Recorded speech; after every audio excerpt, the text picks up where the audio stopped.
வணக்கம் நண்பர்களே, இது வெள்ளிக்கிழமை எடுத்த வீடியோ. நேற்று இருந்த உடம்பு டயர்டுக்கு நல்லா ரெஸ்ட் எடுத்துட்டு காலையில் ஒரு 8 மணிக்கெலாம் தான் எழுந்தேன். இன்னைக்கு நாளை ரொம்ப சுலபமாக தான் வச்சுக்கிட்டேன். இன்னிலிருந்து அடுத்த 3 நாளைக்கு ஜிம் போக முடியாது.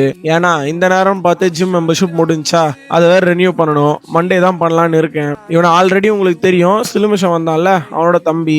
இவன் கொஞ்சம் சாதுவாக தான் இருப்பான். அப்படியே இவனை வச்சுட்டு இன்னைக்கு நாளை சுலபமாக ஓட்டிடலான்னு பார்க்குறப்ப கொஞ்ச நேரம் கழிச்சு சிலுமிஷமும் வீட்டுக்கு வந்துட்டான். கிழிஞ்சது கிருஷ்ணகிரின்னு 2 பேர்த்தையும் சமாளிச்சுட்டு இருந்தேன். நம்மளே சமைச்சு ரொம்ப நாள் ஆச்சா, அதனால சிக்கன் சாண்ட்விச் செய்யலான்னு இன்ஸ்டாமார்ட்ல தேவையான பொருள்லாம் ஆர்டர் போட்டு வாங்கிட்டேன். அது கூட வெயிலுக்கு எதமா ஐஸ் வாங்கி கட் ஆஃப் போட்டுக்கிட்டோம். அப்புறம் மேலமா கிச்சன் பக்கம் வந்தேன். சிக்கனை குக் பண்ணிட்டு அது கூட வெஜ்ஜஸ்லாம் போட்டு ஸ்டஃப் ரெடி பண்றப்பதான் வீட்டுல சீஸ் இல்லைன்னே தெரிஞ்சுது. அப்புறம் அதையும் ஆர்டர் பண்ணி வாங்கிட்டேன். ரொம்ப நாள் கழிச்சு இந்த கிரில்லர்லாம் இறக்கி இருக்க நண்பர்களே. அடிப்போலியா ஒரு சாண்ட்விச்சை செஞ்சு சாப்பிட்டுட்டு அருமையா ஒரு படத்தையும் பார்த்துட்டு இருந்தோம். ஒரு 6 மணி போல காஃபி நண்பருக்கு அழைப்பு போட்டு காஃபி குடிக்க வந்தோம். நண்பர்களே, கேரக்டர் இன்ட்ரடக்ஷனு இவனும் என் பேர் கொண்டு வந்தான். பேர் யுவா. சின்ன வயசுல இருந்து ஒன்னா ஃபுட்பால் ஆடிட்டு இருக்கோம். இப்போ வரைக்கும் எங்க ஸ்பார்டன் டீம்ல நிறைய பேர் இருந்திருக்காங்க. ஆரம்பத்துல இருந்து இப்போ வரைக்கும் நாங்க மட்டும் தான் இருக்கோம். நேத்து பிடிச்ச கோல்டுல என்னன்னு தெரியல, அத்தோ கிரேவிங்ஸ் வந்துச்சு. அதான் இங்க வண்டியை விட்டு நைட் டின்னரை இங்கே முடிச்சிட்டோம். நாளைக்கு சைக்கிளிங் போலான்னு ஒரு பிளானு.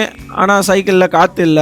கொஞ்சம் லேட் நைட் வேற ஆயிடுச்சா, கடைசியில ஒரு கடையை தேடி பிடிச்சி காத்து அடிச்சு சைக்கிள் எடுத்துட்டு வந்துட்டோம். அப்புறம் வீட்டுக்கு வந்து எடிட்டிங் ஒர்க்லாம் முடிச்சுட்டு நானும் தூங்க போயிட்டேன் நண்பர்களே. நாளைக்கு பார்ப்போம். வரட்டா.